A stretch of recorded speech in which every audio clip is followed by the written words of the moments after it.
What I love about Ginger is she doesn't sell magic. She's the one that's telling the clients marketing is a long play and that you can't just write a check and all of a sudden the switches flip and you're going to be a millionaire overnight. Nerds, the analysts, the skeptics, the smartest people in the room who don't believe a word that you say until you actually show them proof. Engineer brains are different than creative brains. They're just different, and the way they communicate is totally different. Again, when you hand it to the intern and they take this research document that they just got from, their research department and they upload that to ChatGPT, well, now it's out there and nothing you can really do about it. And by the way, now the output is not copyrightable. And so you don't own that anymore. Some people hold on to something so tightly that their hand isn't open to receive what's next. If I say yes to this opportunity, I'm saying no to a better fit. And that's going to be smoother. That's not going to give me headache.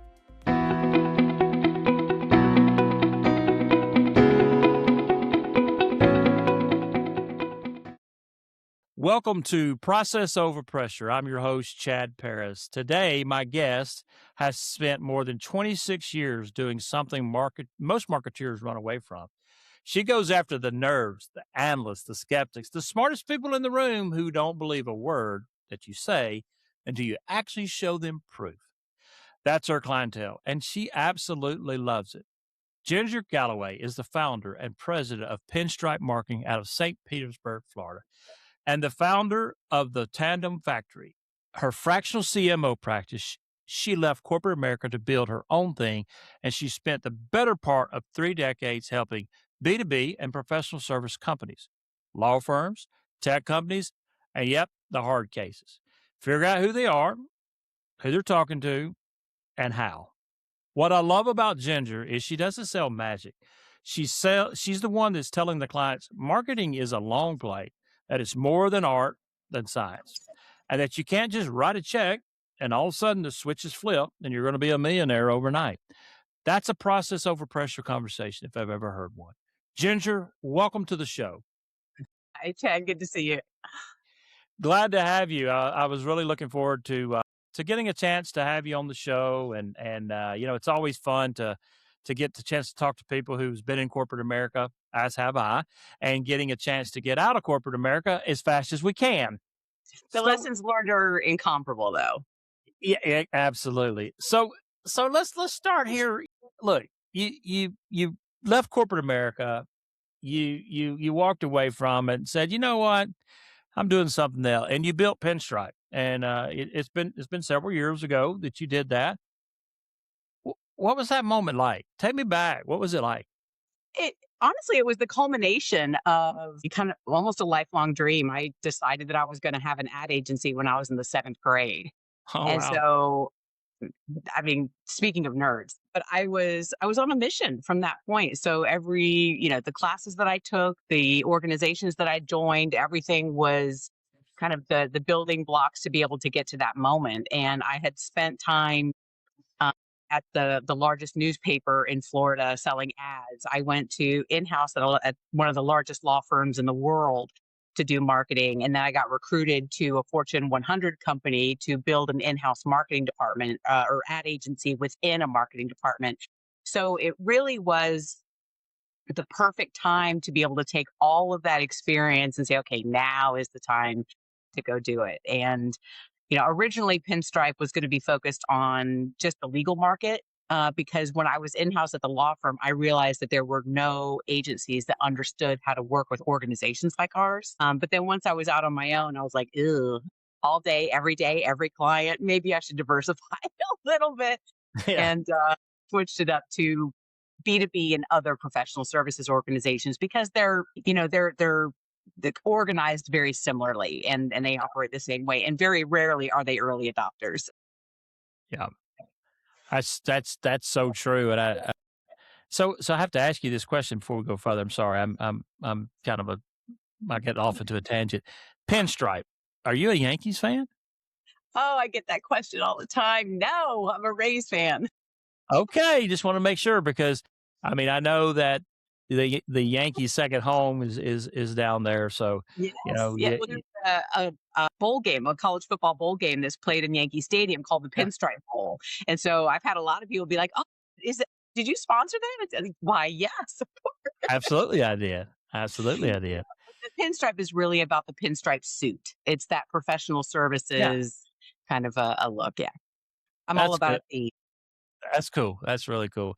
So you're are you originally from St. Petersburg? Is that where you're born Born and and raised? raised. Yeah.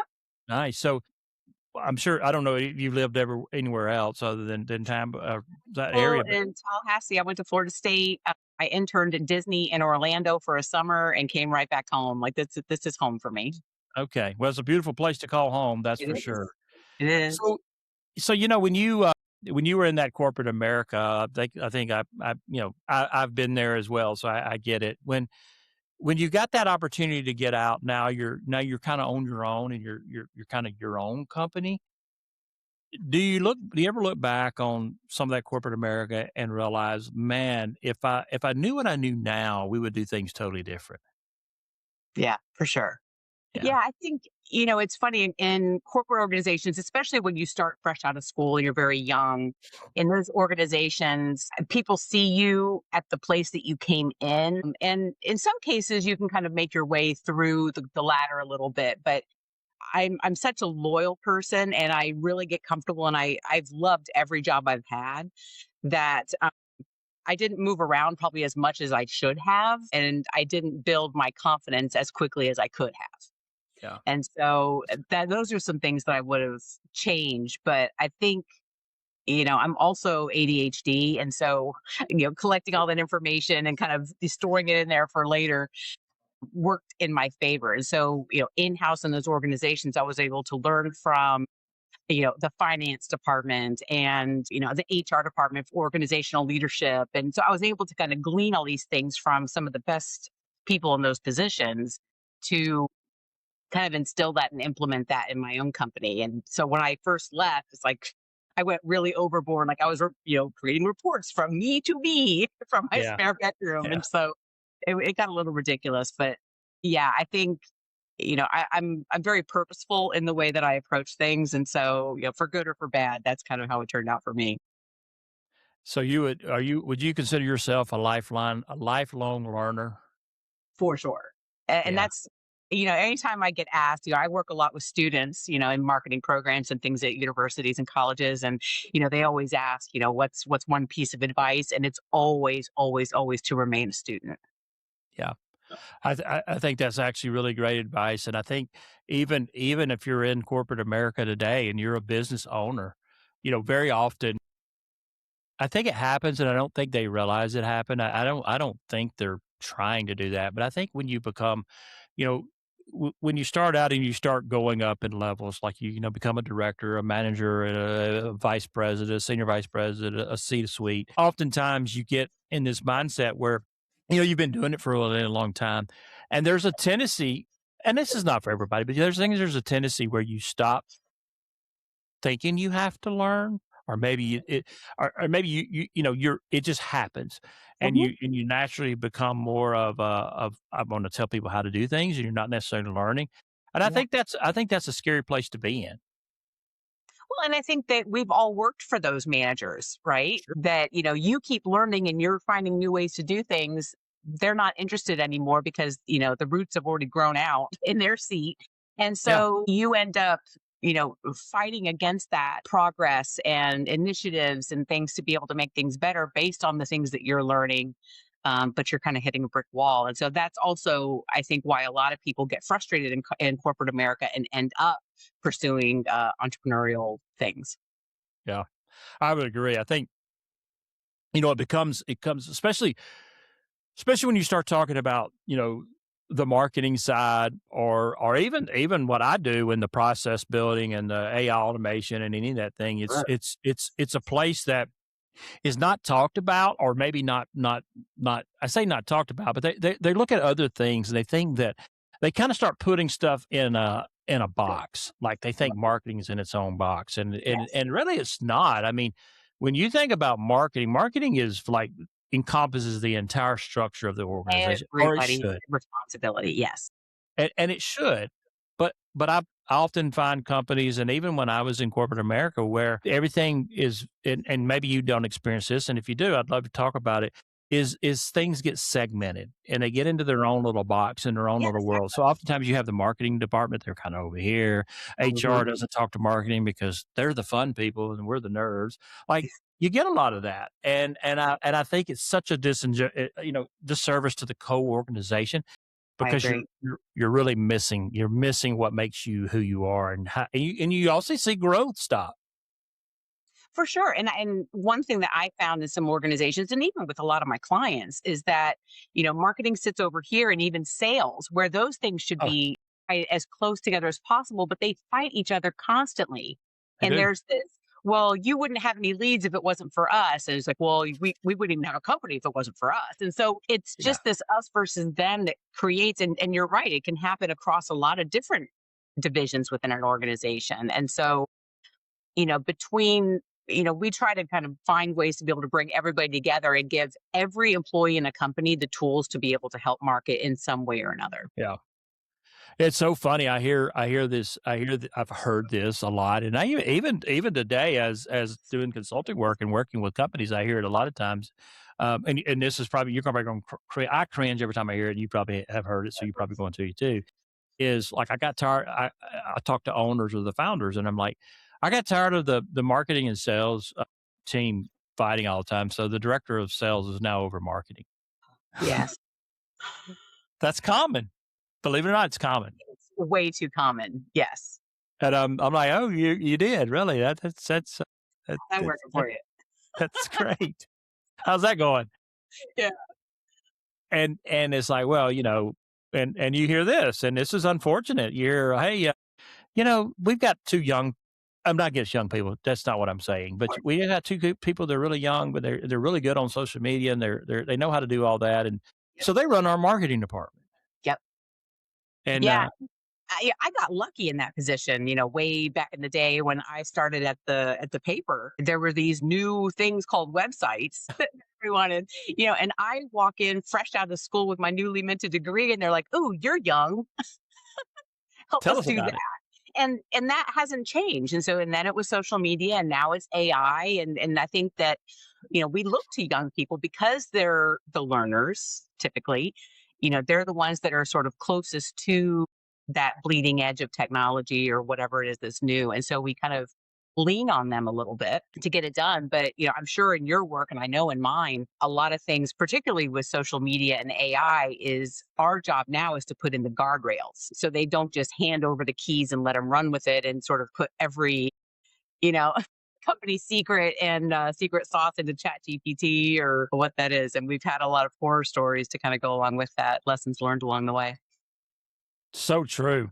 And so one of the things that you like, and I think is great, is you love the guys in the room that are the analytics, the nerds, the I call them Or the bean counters, the people that are really down to, because those are the ones that are all, honestly, if you, they're the ones that's the hardest to crack because they're all about, well, show me. We're spending all this money on marketing. It's not making us any money. There is no ROI. Tell us about that world that you well, love. what I love about them, and maybe this is because I can relate to them so much, is that they picked a path in life. That they didn't say, I'm going to go into business and I can be a manager, a director, a VP anywhere. They went to school to be a lawyer. They went to school to be an engineer, an architect. Like they picked their destination in life for their career. And yeah, I kind of love that. Like when you know who you are and you can Yeah. pursue that. So I really enjoy that about those folks, and they are incredibly smart. But none of those programs have marketing as part of the coursework, and so many of them end up. I mean, some of them go and work for big firms, and they've got a support system and things along with it. Yeah. But many of them end up as entrepreneurs themselves, running their own small practice, and they have nowhere to kind of go. So that's the part that I really like about working with them. Yeah, and look, I'll be honest. I could talk to 10 marketeers, and I would tell you that out of 10 of them, maybe one would say, "Those are the people that I want to work with." So, Yeah. for you to say that, and for you to do that, I actually think it's really cool, and I think you're probably on to something because they're often the ones that are making the decisions, and they're the hardest to convince because they're so driven by data. They want to see it. They want to see the proof. And they want to see it yesterday. And engineer brains are different than creative brains. They're just different, and the way they communicate is totally different. I think it's, you have to understand that, and that's a tough. That I would say that's probably a very challenge in the room with them to talk to them and be able to explain it to them. Hmm. Yeah, especially in this market in Tampa Bay, competitively, it's a really great sweet spot for me because so many of the agencies, they want to work in, retail and hospitality and Yeah, travel and tourism and all the sexy stuff. the fun And so, stuff. yeah, Yeah. so I'm sitting over here saying, I'll take the boring stuff. But I find the challenge being in the storytelling because on paper, a law degree is a law degree is a law degree. And so it's really hard to be able to tell those stories in a compelling way to be able to generate leads, to be able to ultimately get to service, especially for companies like these, where ultimately it's not about marketing. It's not about seeing an ad and saying, oh, you know what? I'm going to call that engineer. It's still going to be about word of mouth and relationship Yeah. building and referral sources. And so the marketing just becomes kind of a legitimizer to that. And so that's a tough sell because you're right. It's not just cashing a check, flipping a switch, and having Yeah. having a deal come in. So it's definitely a long haul process. But once they're in and they get it, they're like, oh, okay, now I understand. Yeah, I have I have some shows with some law firms that I've had on the show, and I love talking to the law firms, and it's really unique in that when they go to law school, and I've said this to them on podcast before, is when a lawyer said, like you said, when you're an engineer, you're a lawyer, like you went to school, that's what you went to do. But there's Yeah, no business classes. I mean, they're not teaching you to run a business; they're teaching you to practice law. exactly. And when they get in those shoes as a lawyer, whether they're, a partner or not a partner or wherever they're, how long they've been in that, is that often find, and I have with them, is that they they have a business that they have to run. They need referrals, they need leads, they need marketing, they need branding. There's maybe 20 lawyers in town or more, and they're s- they don't like it, but they're selling a widget, they're selling a service, they're selling something to somebody, and they got to have people to come in there. And so being able to, I think, question I guess for you is when you approach them or you're looking at going in there, it's a different sale. It's a different, say, sell or different conversation or different points Sure. of interest to them. Well, of course, and particularly with law, the I was a member of the Legal Marketing Association 25 years ago, and as I mentioned, I was in house at one of the largest law firms, and there were still only a dozen of us in marketing, and that was unheard of at the time. Most it was like a secretary or a paralegal slash marketing, and so but many of the partners and kind of the old school was like, oh, well, marketing and advertising is below the dignity of the profession. And, they didn't want to go down that road at all. And Yeah. so finding ways to kind of baby step our way into doing it. And now, it's a lot more accepted. The bar associations have their rules in place about what you're allowed to say or not. And so there's more structure around it, and now the Legal Marketing Association is, the local chapter is over 100 people. Nationally, it's a very big thing. So, and I have found that in a lot of those professional services organizations where, you know, back in the olden days, you didn't have to do a whole lot of marketing. And, when I was in school, it used to be, you only had to hear about something 7 times for it to kind of register in your Yeah. brain.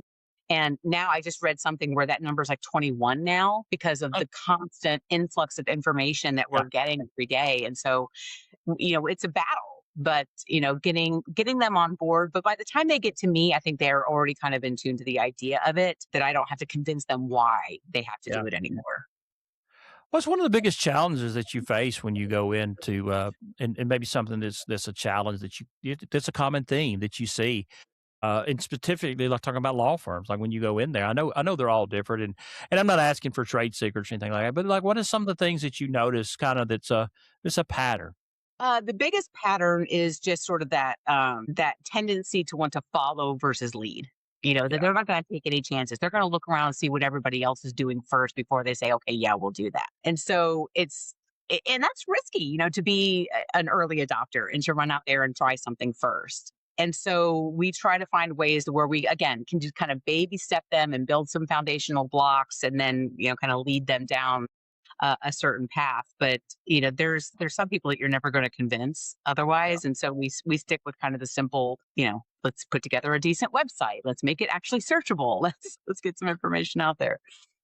Yeah, no, I mean, you're literally, when you say I love the part you said about they're more out to follow than lead, but but that's what a lawyer does. I mean, they're looking at cases, they're looking at law cases that have Right. that have already gone through, and they follow, um, you know, most often reference those cases when they're defending or not, and so their brain is wired that way. So Show me proof. and it's a switch. And I get it. It's tough. Like it's a tough thing for them. And I imagine that counseling through that is challenging sometimes. Yeah. And I find that across pretty much all of our industries, law, finance, healthcare, engineering, architecture, technology. I mean, very, very rarely are they going to step out and try something first. And that's okay with me. I love kind of traditional marketing that everything doesn't have to be digital. You know, everything doesn't have to be affiliated or AI forward now. That there is still a lot of really great, again, storytelling, but there's a lot of great kind of soul to marketing and kind of the classic way of communicating. Yeah. So one of the things that I love is I love that part you say marketing is a long play. And my goodness, if I had you know, I don't know how many times I've been in corporate meetings and the ROI word comes up. We've all heard the big ROI word. It's indeed. It's like the thing, right? So how do you tell me about that? What is that? What is marketing long play for you? Just kind of walk me through that. Yeah, I mean, when we talk about measurements, everyone kind of runs to the P&L first. It's like, okay, well, how did that do? And a lot of times it's just trying to find other ways of measuring just to be able to kind of get them ready for ultimately the proof on the P&L or that balance sheet. And so it's about, metrics about just inquiries, and in the example, of maybe an architecture firm, it's like, okay, well, if your business is coming from word of mouth, let's start meeting more people to have more mouths to refer. And so, let's get involved in organizations. Where do you want to be? Where do you want to speak? Do you want to be on podcasts? Like try to get them comfortable to be able to be more visible versus, it's like, okay, well, how many events did you attend? How many callbacks did you get? You hosted this event, how many people attended? And then we can look at kind of the traditional digital metrics. How many people are on the website? How long are they staying around? Are they clicking off? What are they reading? Let's do more of that. So it's giving them metrics that aren't necessarily behind dollar signs that can kind of say, okay, this might actually work. Yeah. So one of the hot topics that are out there, and I get asked this all the time because I do this. I do AI automation workflows, and within law firms can be a very it's a touchy subject. It can be a very touchy subject. And what's your thoughts on where we are with AI and maybe your advice for a law firm or an engineer firm or something when it comes to AI and what that looks like, or maybe you're against it, and that's okay Yeah, too. no, I'm a fan of AI, and I'm seeing a lot of applications and ways that all organizations could use it effectively. Where I'm seeing it most on the marketing side is about, generating content. Give me a headline for this, or, give me a content calendar for the next 6 weeks. Give me a caption for the social media post. And so that's a lot of how I'm seeing it now.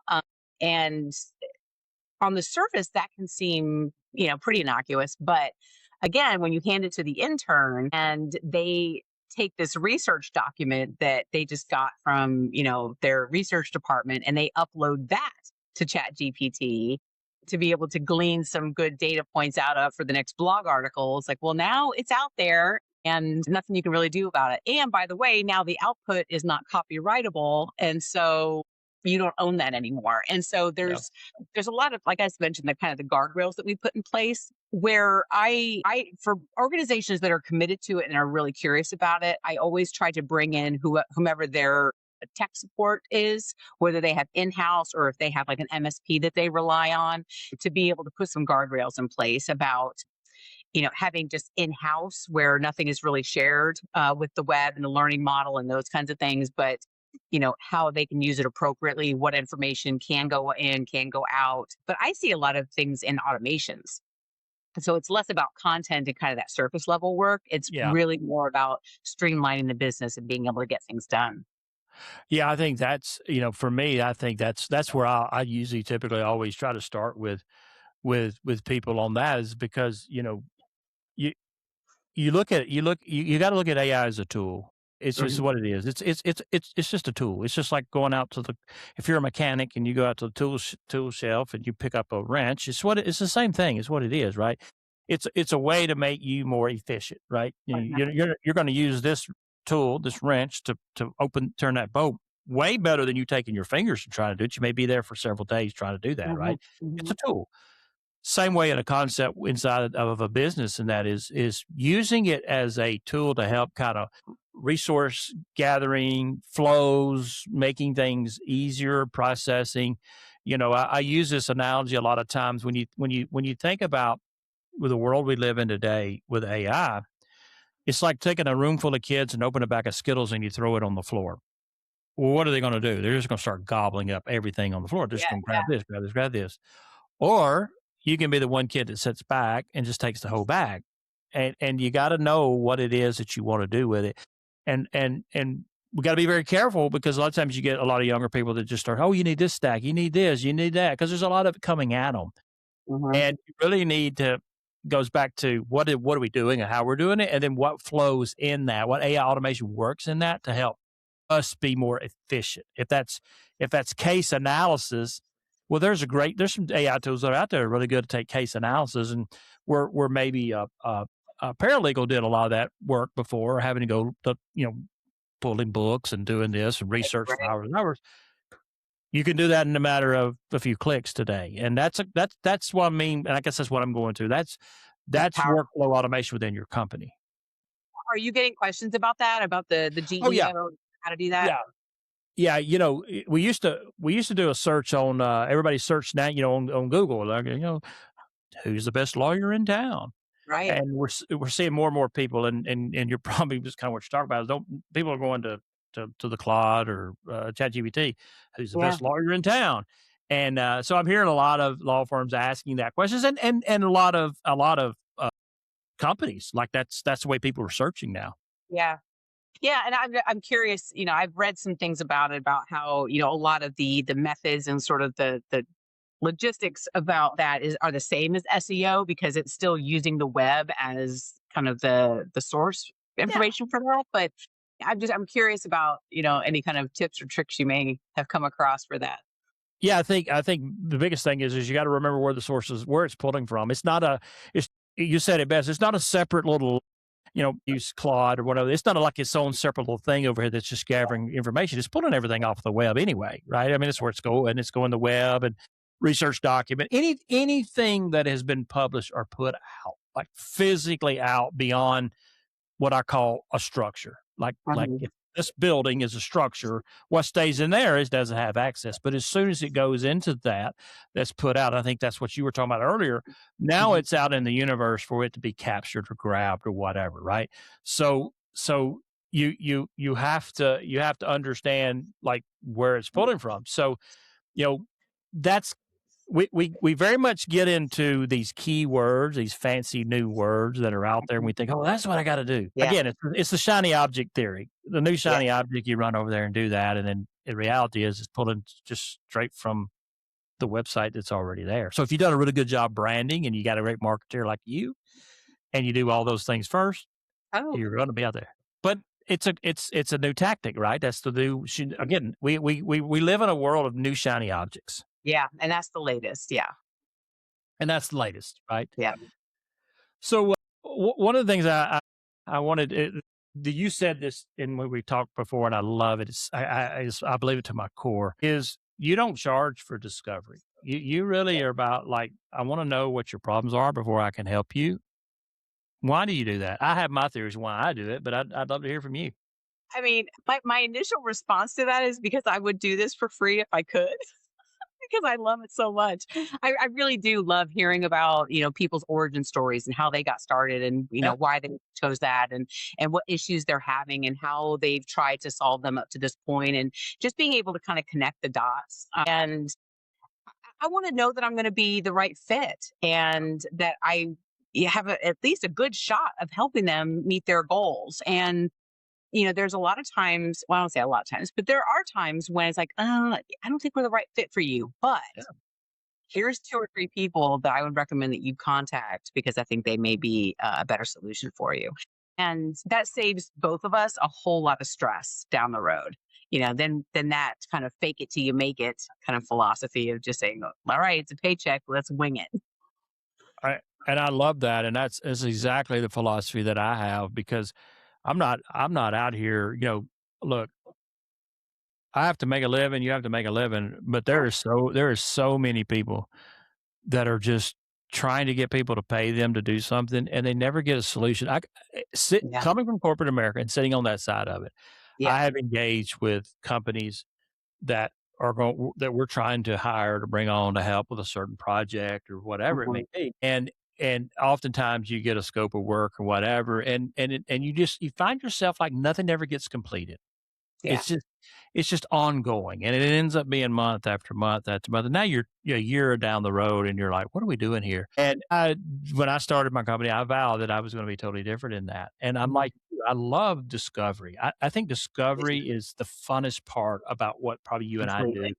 Yeah. Learning about them, why did they get created? And oftentimes, I find that the problems are not really a bad problem. It's just it's a process problem. It's Yeah.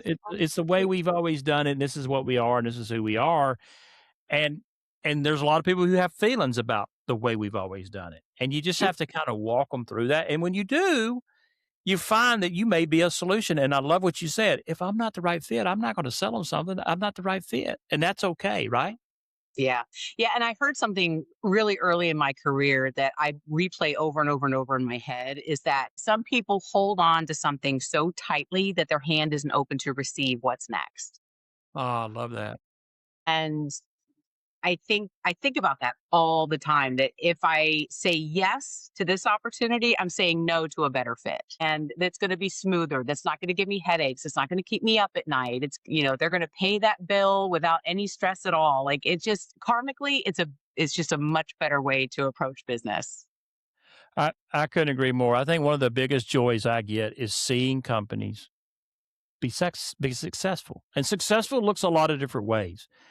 But being able to find being obviously, and I think you probably feel the same way, being entrusted from someone to be able to give me the ability to come in, that they Mhm. trust me enough to help them is an Yeah, honor. It's an honor. for sure.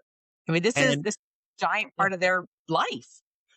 it is. And I take every opportunity, and I know you do too, is an opportunity that they have entrusted me to come in there.